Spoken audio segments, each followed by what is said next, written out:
Warner Brothers, responsible for some of your favorite movies: Goodfellas, The Matrix, Inception, Space Jam 2. A while ago, Warner Brothers realized they could take their DC IPs and make these low-budget soap operas for teenagers. I see lots of people making fun of them now, and it kind of makes me sad because 14-year-old me would eat this shit up. I remember rushing to first period every Wednesday to discuss the latest Flash episode with my friends. You are not the Flash, Barry. We are.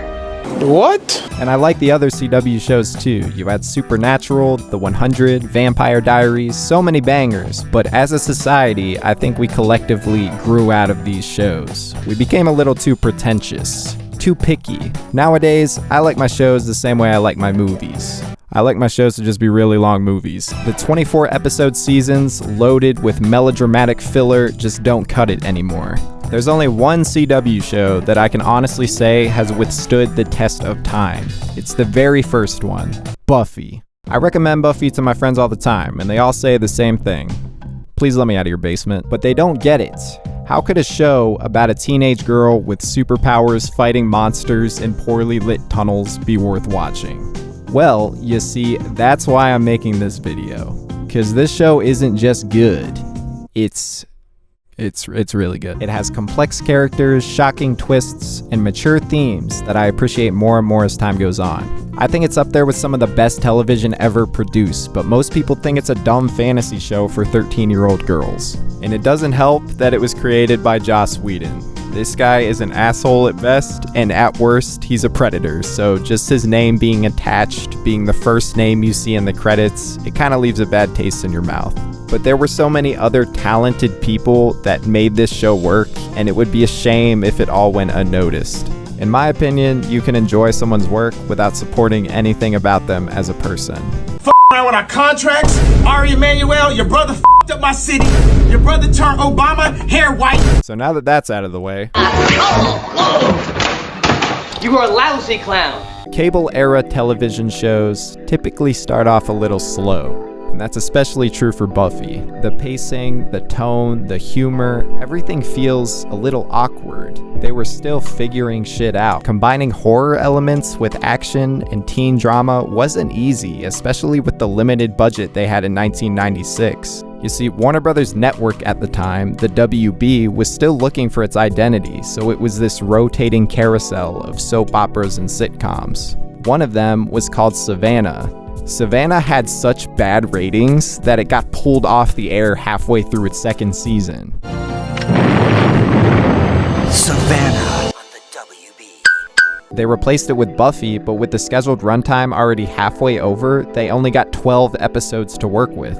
It's really a miracle the show even got made. It already bombed as a movie, and the WB was one flop away from getting sold to Walt Disney. Airing this show at a time where vampires were starting to be seen as kinda lame was a big gamble. But thanks to some charismatic performances and a good story, that risk paid off pretty quickly.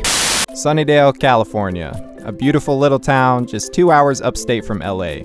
The streets are crowded with palm trees, nice people, and demonic activity. Here at Sunnydale, you can spend your evenings dancing at the Bronze or digging up dead bodies. Truly a great place to raise a family. The high school sits directly on top of a hellmouth, so vampires and other monsters are constantly spawning in and killing people. But there's no need to worry, because Buffy Summers is here. You know very well you eat this late, you're gonna get heartburn. Get it? Heartburn?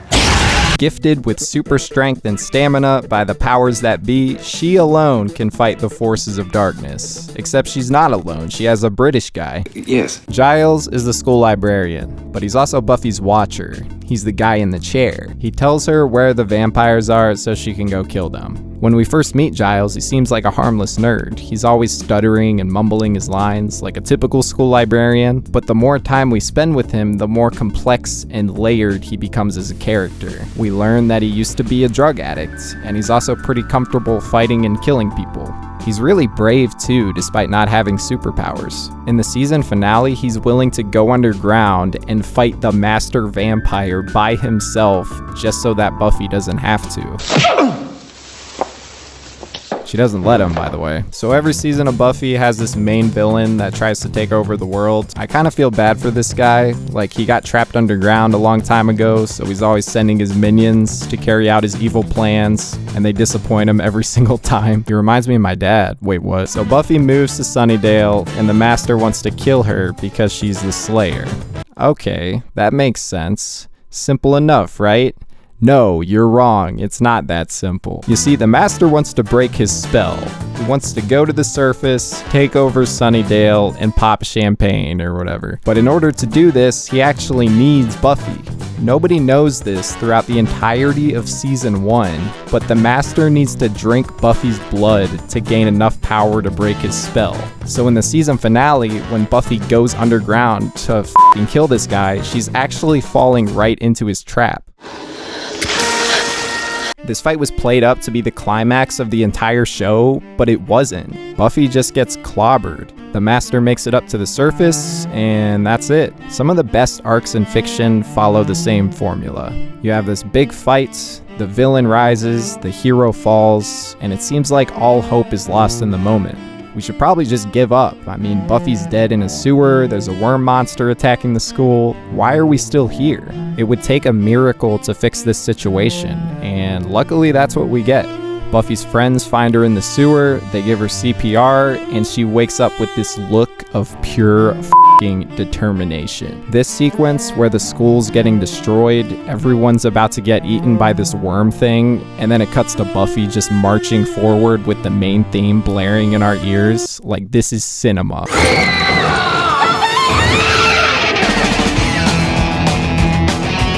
No wonder Marvel copied this shot 4 times. After that, we get another fight between the hero and the villain, and you can probably guess how this one went. And that's it. Everything is right in the world. Buffy has PTSD now, but who cares? Get over it. You've got 6 more years of this shit. So when I rewatched season 1 for this video, I expected to hate it a lot more than I did. Most of what I remembered was Xander being annoying and possessed hyenas playing dodgeball. And don't get me wrong, there is plenty of that, but there's a lot of good things too. Sarah Michelle Gellar was born to play this character. Her comedic timing is great, she has lots of charisma, and whenever she is asked to put on a dramatic performance, she steals the show. Buffy's arc in season 1 is all about accepting her role as the chosen one. In the beginning, she doesn't even want to think about vampires. She just wants a normal life with shopping and cheerleading and boys. But she's constantly put in situations where she has to be more than that or else people will die. And by the last episode, she's willing to give up her own life for the sake of the greater good, even though she doesn't have to. She kind of became the blueprint for studios trying to adapt comic book characters onto the big screen. So much of MCU Tony Stark's personality is directly derived from Buffy. The quippy one-liners in the face of danger, this excessive confidence you can mistake for arrogance, and they both even have this cynical indifference toward heroism, yet they're both always willing to put themselves in great danger for the sake of others. Hi, Willow, right? Why? I mean, hi. Did you want me to move? Allison Hannigan is adorable as Willow. She's kind of like the Velma of the group. Wait, not that Velma. She's really smart and supportive, and she also maintains this level of innocence that keeps our main characters grounded in reality. Like when these classmates are murdered in the season finale, we as the audience don't really care. People die in this show in every episode. Buffy doesn't care, she's got her own problems to worry about. But when Willow's crying in her bed, talking about what it was like to see these classmates she grew up with dead on a couch, we're reminded that these are just teenagers, and they might go through this shit every single day, but it's still traumatic for them. There's also Cordelia and Xander, who are both used for comic relief. One of them is funny, and the other one's annoying. I'll let you figure out which is which. Can I have you? What? Xander is the worst part of these early seasons of Buffy. He's obsessed with reminding us that he has a crush on Buffy, even though he has no chance with her because she has a crush on this vampire. And for some godforsaken reason, Willow has a crush on Xander, but then Seth Green has a crush on Willow, and I have a crush on Seth Green. So I guess we're all f***ed He does get a lot more tolerable in later seasons, but right now, Xander kinda sucks. I could go in depth about what makes the good episodes good and the bad episodes bad, but that's kinda hard to do without making this video 7 hours long. Like, there's one where the character's worst nightmares come to life, and it tackles some really difficult subject matter. We get to explore Buffy's fear of being a disappointment to her parents, Giles' fear of failing as a watcher, and Cordelia's fear of... yeah, but then there's other episodes that feel like a waste of time. It's a little inconsistent, but fortunately it does get a lot better from here. So I'm gonna give season 1 of Buffy a 6 out of 10. Thank God that Buffy's PTSD only lasted 1 episode, because there's a couple new vampires in town, Spike and Drusilla. And these aren't your everyday run-of-the-mill vampires, no. These ones mean business. The first thing they do is kill this kid, who's supposed to be an important side villain, and then they decide they're gonna kill Buffy once and for all. I just find it funny that these grown adults spend every waking moment of their lives coming up with plans to kill this teenage girl, and they fail every single time. It's kind of sad. But Spike and Drusilla are kind of important because they used to be best pals with Angel, Buffy's boyfriend. Wait a minute, Buffy's supposed to fight the vampires, not them. That's the wrong F word. But Angel's a good vampire. I mean, he's kind of a dick and he's controlling and toxic, but hey, at least he doesn't kill people. Oh, never mind. I guess we all can't have great taste in men. The main plot of season 2 goes like this. Angel and Buffy go on some missions together. They develop this tension and they start dating. David Berens and SMG do a great job of pulling off this dysfunctional teenage relationship. Like, Buffy's always making him jealous on purpose and he's always creeping on her.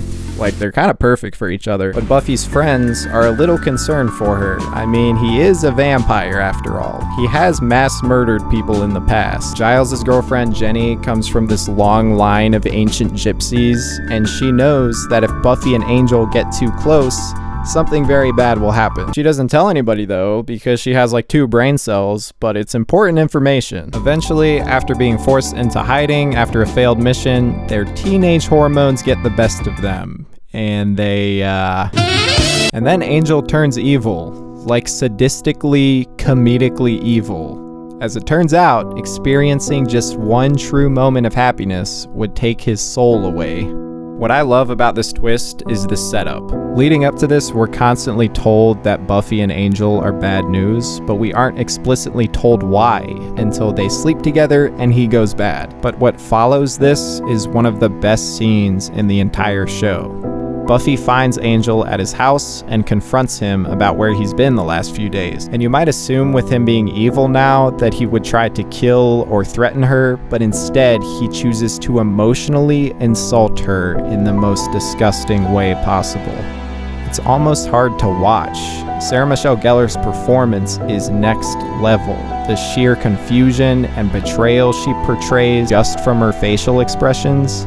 I feel physical pain looking at this face, and he's just smiling, knowing that this girl is still hopelessly in love with him. My goodness, what a scene. From this point on, Angel becomes like Swiper the Fox, like he just pops in every episode to screw with Buffy and then he runs away. There's one where Xander is running from this crowd of feral women, don't ask, and he finds himself hiding at Buffy's house. But then when he's chased up into Buffy's room, Angel immediately jumps through the window and drags him outside. And I'm sorry, but the implication that this guy is camping Buffy's room every single night is kind of hilarious. This dude is a generational hater. Spike and Drusilla are thrilled to get Angel back in the gang. The first order of business: spawn in the bowler from Clash Royale. I kind of feel bad for him. He's supposed to be this all-powerful being that drains the life force from anyone he touches, but he has the most anticlimactic death in the entire show.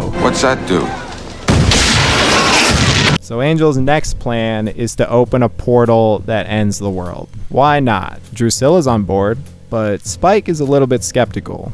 Even in the early seasons, he's shown to be one of the more reasonable vampires. He even goes to Buffy and says, "I'll help you kill your ex-boyfriend if you don't kill me." That's a hell of a bargain. Buffy's mom agrees. Speaking of whom, I have some issues with Joyce Summers. This character is such an NPC that she not only doesn't know that Buffy hunts vampires, but she actively deludes herself into thinking that her daughter is completely normal. They have this massive fight about it in the season finale, which includes some really great symbolism for a child coming out as gay to a close-minded parent, and the way that Joyce not only won't listen to her daughter, but literally disowns her because of this denial of reality is just heartbreaking. But with the help of Spike, Buffy finally gets to kill her boyfriend. Not really though, he comes back next season. So let's review everything that's happened to Buffy up to this point. She dies and gets resuscitated. Her boyfriend turns evil. She gets framed for killing somebody. She gets expelled from school because of this, even after being proven innocent. Her own mother kicks her out, making her homeless. And then to top it all off, she's forced to kill her own boyfriend. I don't know why she even wakes up in the morning. Season 2 of Buffy is peak television. From the moment that Angel turns evil, every episode has you on the edge of your seat. And I love how tight the writing is. Characters will have what seem like throwaway lines early in an episode that'll end up becoming important pieces of information later on. And the direction, oh my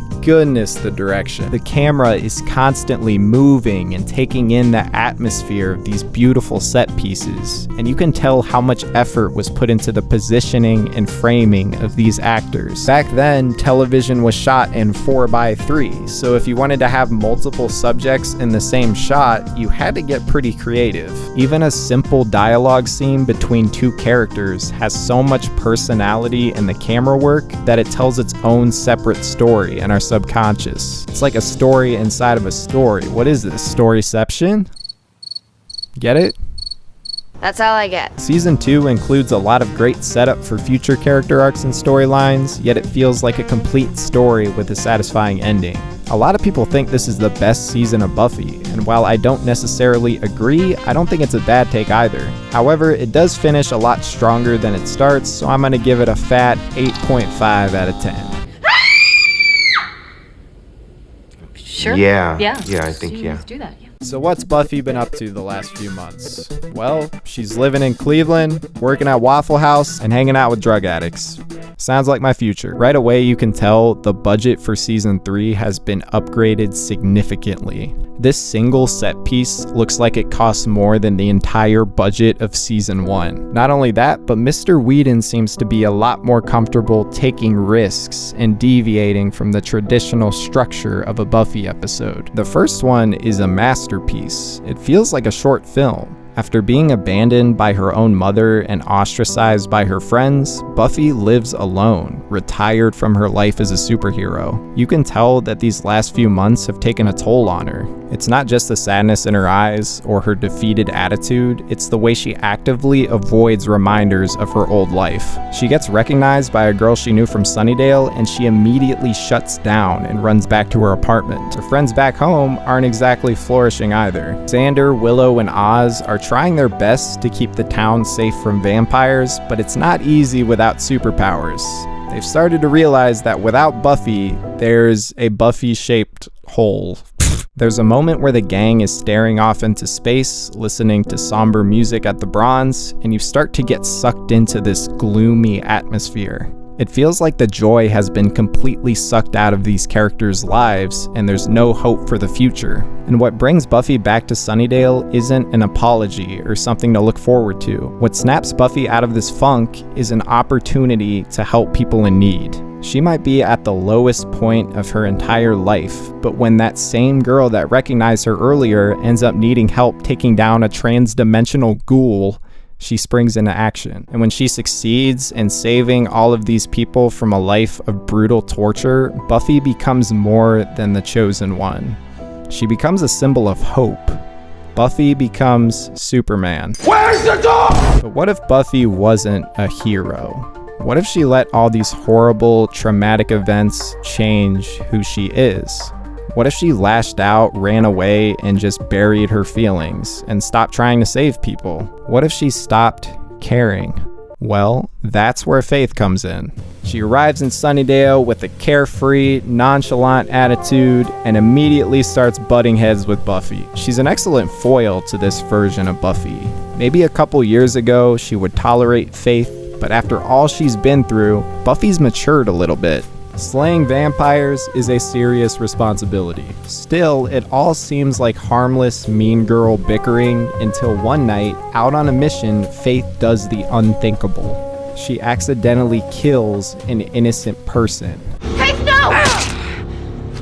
And in this moment, something inside Faith just shatters. She spirals completely out of control. She chokes out Xander, tries to seduce Angel. She even starts working for the mayor, who is evil.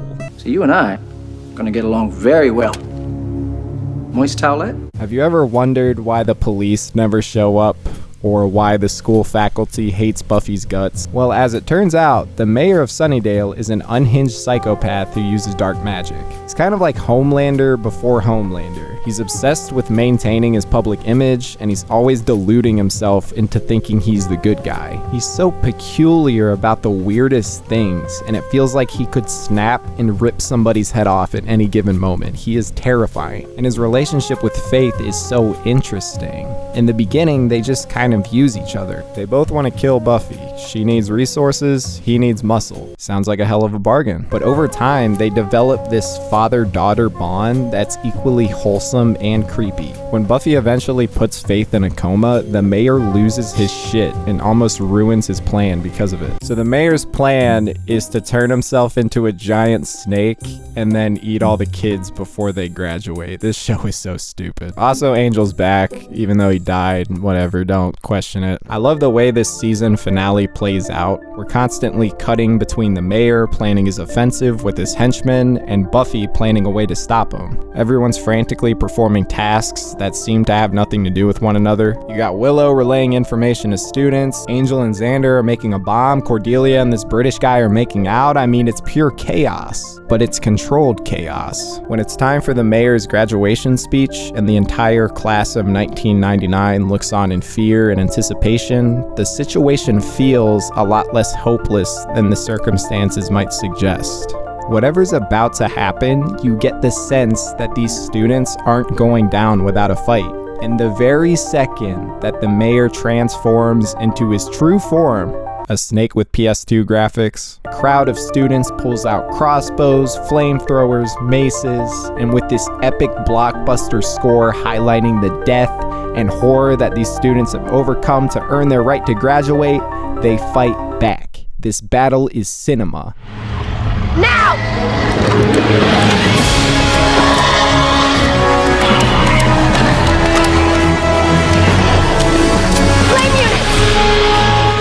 Also, this is the most satisfying death in the entire show. And when I say I want quiet, I mean it. When the dust settles, the high school has been leveled, the mayor is no more, and Angel leaves to start the f***ing spin-off show. And as Buffy and her friends watch the smoke and rubble from a distance, they collectively breathe a sigh of relief. They just won the biggest fight of their lives. While season 2 ended with heartbreak and tragedy, season 3 ends in triumph. From beginning to end, this is one of the best seasons of television ever made. Every single episode is so engaging from start to finish. There are so many interesting concepts and ideas that are explored through these incredibly well-written characters that I could spend all day talking about. Instead of jamming in Monster of the Week filler episodes in between main story beats, every single episode here is used to push the story forward. Watching this from beginning to end feels like reading a comic book. It's just a grand, sequential story about heroes and villains. While we still haven't gotten to my favorite season of Buffy, I won't deny that the show was never quite as consistent after season 3. 9.5 out of 10. A bear! You made a bear! I didn't mean to. Undo it! So what happens now? The mayor's dead, the high school blew up, I mean, life is good. You know what I mean? There's still a couple vampires plotting around, but the biggest fight is behind us. So what's next? What's after high school? I feel like everyone I know has a different opinion about college. Maybe you use it as a stepping stone. You grind out your degree in 4 years, get a nice job, and then you start living the life you want. For others, college is the life they want. Parties, drugs, premarital sex. What's my opinion on college? Well, I will say my experience is strikingly similar to Buffy's. Up to this point, the camera has always been placed at Buffy's eye level, which makes sense. The story is being told from her point of view. But here, everything is shot from this high angle, emphasizing how big and expansive this new environment feels to her. And this campus is just buzzing with activity. You got people handing out flyers and yelling out directions for new students, yet Willow and Seth Green seem completely comfortable in this new atmosphere. Buffy just feels out of place. She spent so much time being the most important person in the world that she doesn't know how to function in a space that doesn't require her to be a superhero. This is the first point in the series where I'm not just empathetic towards Buffy's situation. I'm sympathetic. This is exactly how I felt on my first day of college. I felt like it was too big for me. There's a scene where Buffy sits down in a class she didn't sign up for, and the professor literally screams at her in front of 50 other students. It is so uncomfortable that it makes my skin crawl. This is scarier than any horror movie. I didn't mean to suck. So after being severely overstimulated by the college world, Buffy takes a trip back home, searching for some familiarity, only to find that her mother already cleaned her room out. Not sure what else you expected. This is Joyce Summers we're talking about. Later that evening, she finds herself at the Bronze, feeling lost and uncertain about who she's supposed to be now. It's here that she runs into Xander after not seeing him for a couple months. As it turns out, he's doing nothing with his life. Classic Xander, right? Well, this is where Xander kind of turns a new leaf for me. The way that he comforts Buffy in this moment and reminds her of who she is just so sweet. It's a heartwarming pep talk with some surprisingly funny jokes. And you're sitting here alone at the Bronze looking like you just got diagnosed with cancer of the puppy. So the plot of season 4 is a little convoluted. It feels like the writers were just making it up as they went along, adding in twists every episode, whether they make sense or not. I can only suspend my disbelief for so long before I lose my marbles. So Buffy starts dating this guy, and I know what you're thinking. Here we go again. But no, Riley is the opposite of Angel. He's a farm boy from Iowa with good manners and a perfect credit score. An upstanding citizen. I feel like I'm forgetting something. Oh yeah, he's also part of a secret US military operation that hunts vampires. Oh, and Buffy's psychology professor is actually the leader of the military, and she's also building a Frankenstein robot monster which ends up breaking free and killing dozens of people. You guys following this? I think this villain could have worked if they made him terrifying and cold like the Terminator, but he's not scary at all. He's just kind of a chill guy that mutilates children. I do like the way that Buffy and her friends defeat this guy. Instead of a 1v1 karate duel like every other fight, Willow, Giles, and Xander use a magic spell to turn Buffy into supersonic, giving her just enough stat boost to rip out Adam's battery.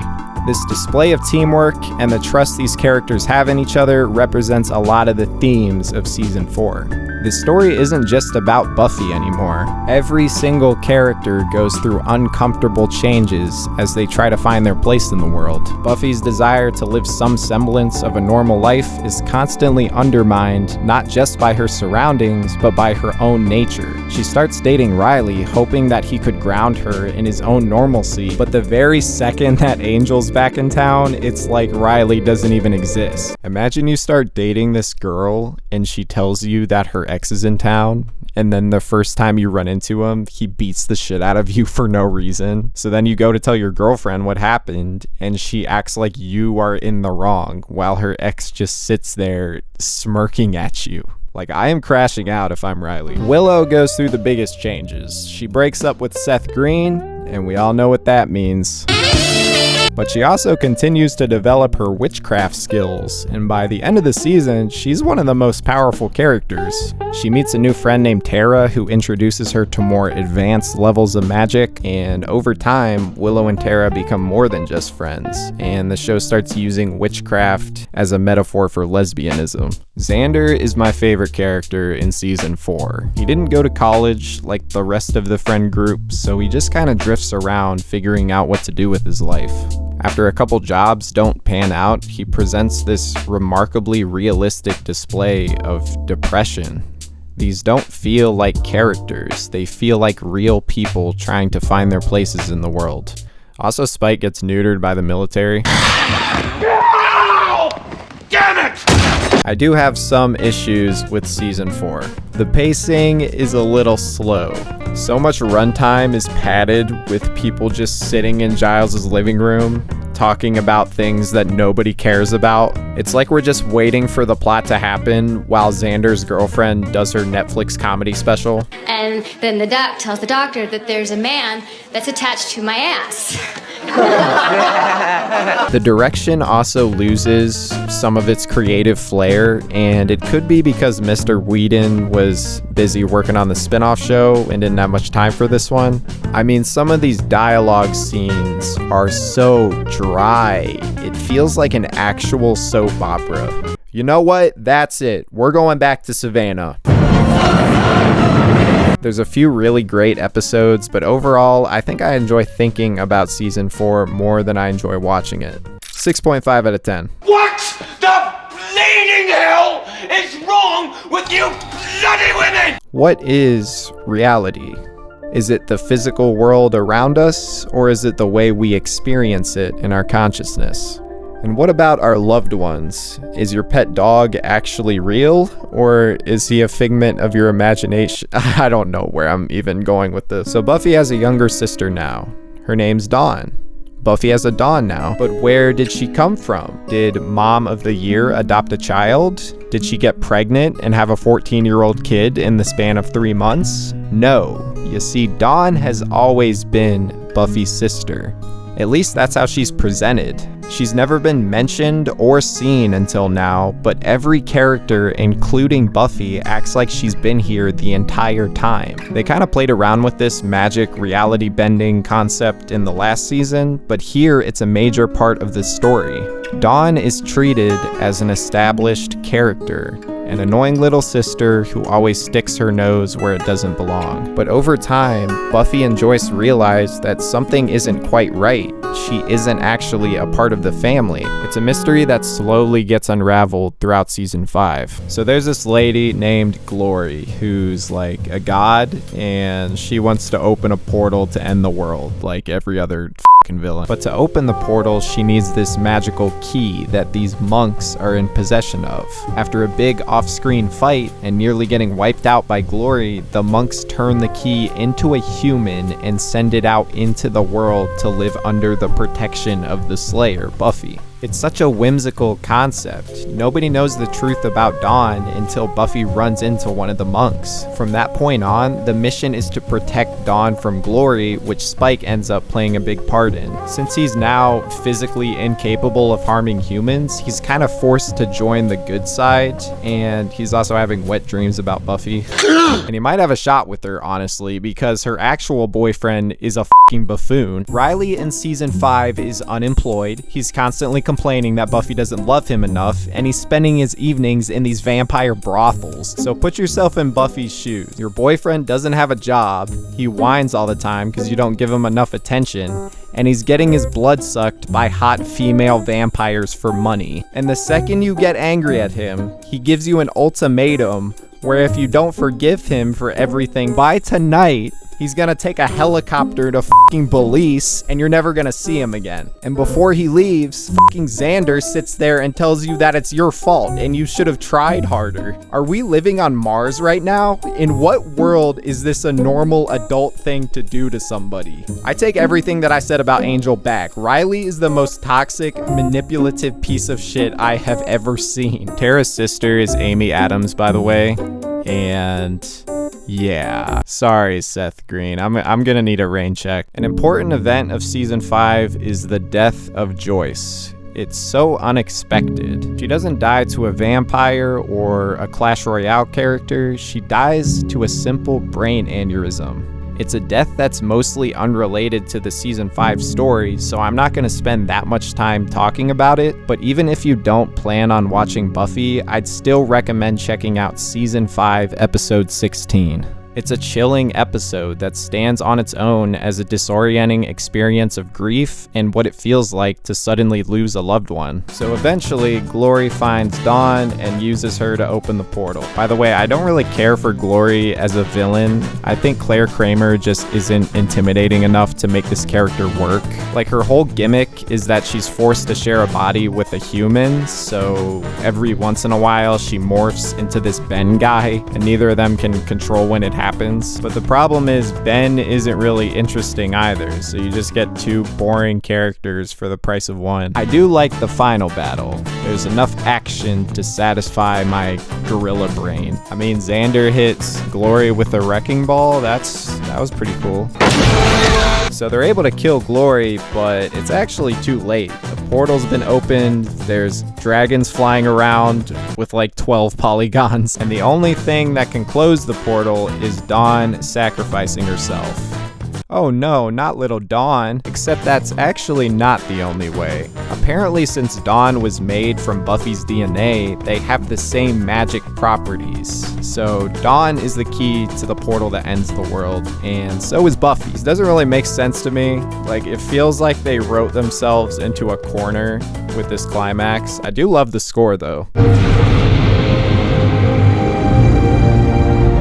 Okay, rest in peace, but what the f is this face? So season 5 ends with Buffy jumping into a ball of CGI electricity in slow motion. I don't even know what to say anymore. So Buffy's dead now, for the second time, except this time it's for real. There were thoughts that this would be the last season of the show, so they wanted to end it in a spot that made sense, while at the same time leaving the door open for future storylines. I'm really glad that the Paramount Network gave them a new contract, because if the series ended here, I'd be kind of disappointed. Don't get me wrong, season 5 is solid. They ironed out a lot of the pacing and writing issues that season 4 had, and if it weren't for a couple annoying characters, this could have been another classic season of Buffy. I guess the main story wasn't quite compelling enough for me, and the ending did feel a little forced, so I'm gonna give it a 7.5 out of 10. I've been up for 48 hours straight tracking something bad. Now it's come to Sunnydale.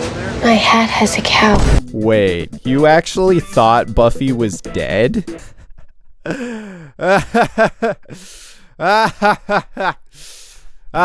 You serious? Thanks to a Willow resurrection spell, she's back. She's killing vampires, taking care of Dawn, everything's back to normal. Well, kind of. When it comes to fake out deaths in fiction, I feel like there's a right way to do it and a wrong way to do it. The worst thing you can do is bring a character back from the dead with no consequences. That's why I wasn't a fan of Angel coming back in season 3. It just didn't feel earned. But when Buffy is brought back to life in season 6, there are real, unforeseen consequences. And a lot of them are subtle. A lot of them are hidden in Buffy's facial expressions. The way she faintly smiles with that uncertain look in her eyes. Sometimes she looks completely zoned out, like she doesn't care about what's going on. To put it in simple terms, she looks depressed. The themes of season 6 center around the misery of adulthood. What happens when the teenage superhero has to grow up? Pay bills, take care of a child. Well, it's not going to be all sunshine and rainbows, and they don't shy away from how ugly the transition into adulthood can look. Buffy drops out of college. She works fast food. She starts hooking up with Spike because, as off-putting and downright disgusting he is, he's the only person she can relate to at this point. She begins to find comfort in misery. After coming back from the dead, she feels less than human, and Spike, understanding that, he doesn't try to coddle her. He doesn't pity her. Instead, he helps her lean into this toxic desire that's only going to end up making things worse. There's no main villain of season 6. Instead, there's these 3 goobers, Warren, Andrew, and Jonathan, and they band together to play pranks on Buffy. They're too goofy and cartoonish to really be taken seriously. and they keep making annoying ass pop culture references. For your information, I'm using the Empire's revised designs from Return of the Jedi. That's a flawed design. Okay, that one was pretty good. They don't really fit into this bleak atmosphere, but they also aren't really treated as a focal point of the plot. They're more like a distraction. The real battle for Buffy and Dawn and Willow and Spike is just getting through day-to-day life, finding ways to cope with what they've lost and who they are.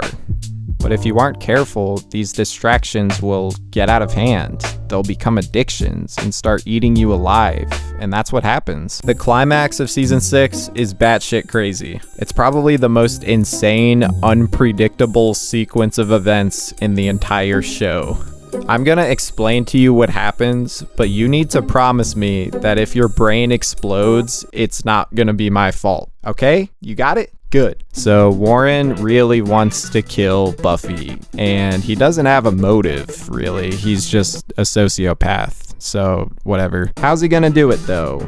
He's a super genius, so he could build a robot or something, or he could have Jonathan or Andrew spawn in a monster, because that's what they're good at. But no, he does neither of those things. Warren just gets a gun, goes to Buffy's house, and shoots her in her own backyard. He fires like 10 shots. One of them flies through a wall and hits Tara, killing her right in front of Willow, who then goes into the fucking Avatar state, finds Warren, skins him alive in a forest, and then tries to open a portal to end the world. And this all happens in like 10 minutes of screen time. So how does Willow end up being the final boss of season 6? Well, it's very subtly built up to from the first episode when she resurrects Buffy. Before she does this, Tara and Giles warn her of the dangers that using this level of magic would cause, but she doesn't take either of them seriously. We as the audience don't take them seriously either because we haven't really seen the repercussions. So Willow just continues to indulge herself using magic whenever she wants throughout all of season 6, which seems harmless up until this moment. When Tara dies, Willow spirals completely off the deep end and goes crazy. It goes without saying that her entire arc is a metaphor for addiction and how it doesn't seem like a problem until it's too late. Willow almost ends the world, by the way. She's the most powerful character in the show at this point. She knocks out Buffy in like 5 seconds, and yeah, now it's portal time. She probably would have succeeded if it weren't for Xander being there to calm her down. I really like the message in this scene. Like, yeah, you've screwed up horribly, but I still love you. I'm still gonna be there for you, and you can still make things right. It's a really heartfelt, thoughtful way to end this storyline, even though it kind of rips off Good Will Hunting. So this show is almost 30 years old. It's been dissected and picked apart for longer than I've been alive. And I normally don't care what people like or dislike when it comes to TV shows, but I feel so strongly that season 6 of Buffy is underappreciated. For me, it kind of changed my perspective on what it means to be a grown-up. To wake up in the morning and put one foot in front of the other even when your life sucks. And a lot of people hate this season. They don't like how little action there is. The most important scenes are just two characters sitting in a boring room talking about their feelings. And people also dislike how these characters are treated. Xander and Anya's wedding was supposed to be this moment of levity that the characters could look forward to. And when Xander gets cold feet and leaves his fiancée at the altar, we get frustrated as the audience. I know I was when I first watched the show. I just wanted something good to happen for these characters, but when I rewatched the episode as an adult, it kind of made sense. As human beings, we overthink things. We treat the people that love us like garbage and lie to them. We actively prevent ourselves and each other from being happy. In Buffy season 6, the vampires aren't the monsters. We are. In fact, we're worse than vampires because we can't even rationalize why we do things. People hate how brutally realistic this season is.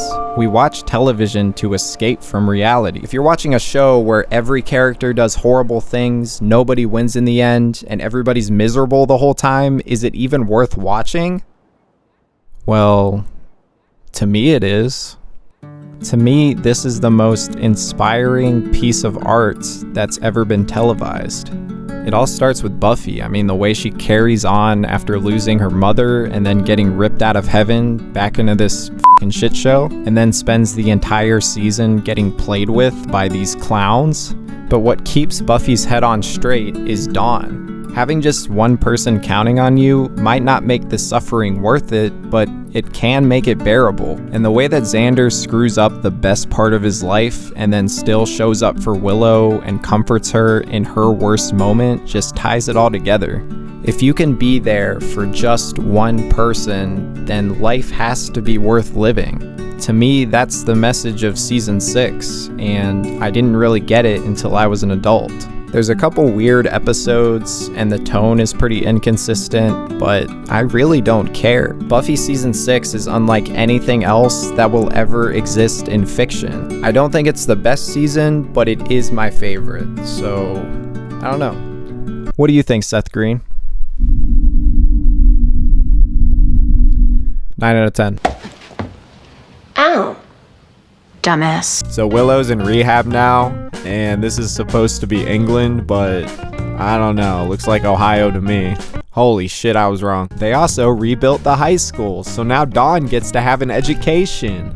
Look at how happy she is. And they even got a new principal. It's this guy, Mr. Wood. He's a good character.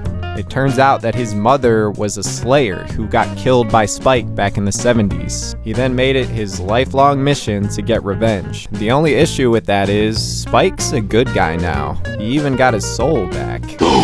I've heard people compare Spike's character arc to Zuko from The Last Airbender, and I think that's kind of lazy. They're both incredibly compelling characters, but Zuko's development is more straightforward. He goes from villain to hero at the end of the show. Spike is a little different. He goes from villain to neutral third party to anti-hero to schizophrenic, and then he finishes as a hero. He's the best part of season 7, and it's really not close. He's got to make peace with all the terrible things he's done, while also being psychologically manipulated by the new main villain, the First.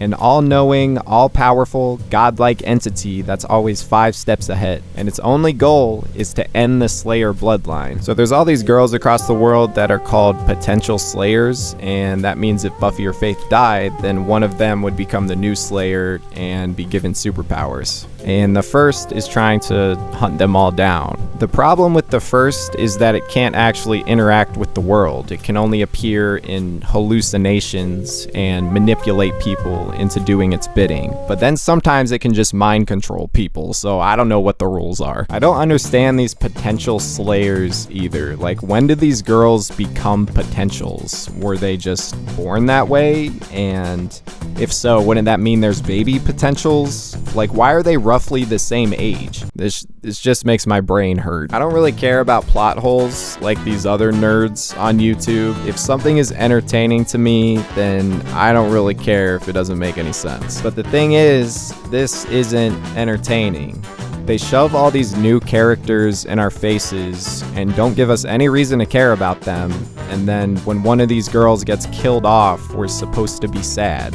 Not a single one of them has any charisma, which is unbelievable considering how many lines they get. A good chunk of season 7 is just people sitting in Buffy's living room complaining about how shitty everything is. And don't even get me started on Andrew, by the way. I don't know why he's even here. He just started living in Buffy's house. He doesn't contribute anything. He just makes pop culture references and he doesn't shut the f*** up. I used to be a pure Saiyan, and now I fight on the side of Goku. Luckily, things do pick up a little bit when Caleb is introduced. He's like a human incarnation of the First. He's sadistic and creepy and actually pretty threatening. He beats the shit out of Buffy the first time they meet. This fight was really dumb, by the way. Buffy's plan was to take 10 of these girls that have no combat experience and ambush this guy, who you know at this point is a supernatural fucking savage, and it goes about as well as you'd expect. But what happens next is even more ridiculous. So Buffy decides that they're gonna try again with the same exact fucking plan. Obviously, that's a stupid idea. I mean, why would it go any different the second time around? It's ridiculous. Nobody's on board with it. But what's even more ridiculous is that the team decides not only are they not going to listen to Buffy, but they vote to kick her out of her own house that she's paying the bills for. So Buffy's homeless for like 2 episodes until they realize, oh shit, we have like 2 brain cells between all of us. Like Faith is in charge now, but she's 100 times dumber than Buffy. So they end up just begging her to come back. Like, what was the point of any of this? So then Buffy finds this axe that she can use to kill Caleb, which she does, but not before Angel comes back for some fan service. Oh boy. Hey.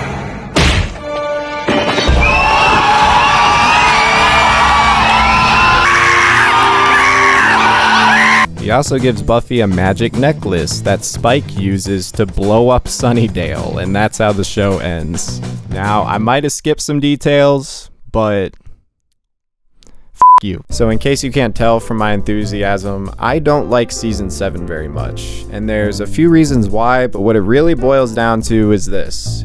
Everything feels like it's being phoned in. Everyone looks so tired. Sarah Michelle Gellar looks malnourished. She's been working on this show for 12 hours a day for the last 7 years. In episode 17, she is sick. Her voice sounds like sandpaper. She can barely even get through her lines. Why did they let her do this? Anthony Stewart Head is either mumbling under his breath and you can't tell what he's even saying, or he's just screaming in my face. Have you seen the new library? There's nothing but computers. It's not a book to be seen. I don't know where to begin, Buffy. And the pacing is so slow.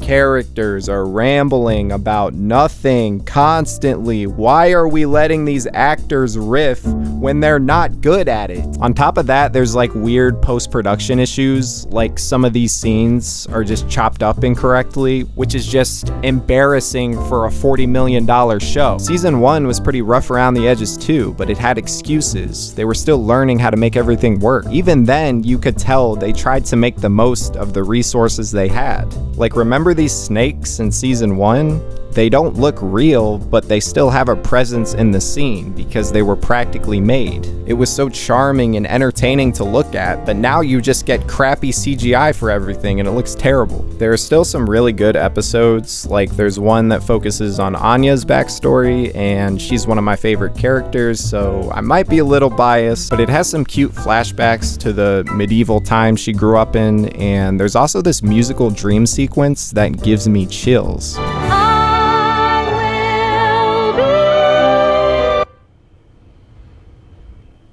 And like I said before, anything involving Spike is just so interesting. James Marsters pulls off like 4 personalities, and they do a great job of personifying the demons that are haunting this character. They use a lot of hallucinations to show us what's going on inside of his mind, instead of just having him tell everybody. Unfortunately though, these moments are a little too few and far between, because I guess we'd rather listen to Andrew figure out who took his f***ing Hot Pocket. I don't like ending things on a bad note, but realistically, the show had just run its course at this point. Joss Whedon wanted to move on to better things, or worse things, depending on your definition. And like I said, the main cast was just getting burnt out.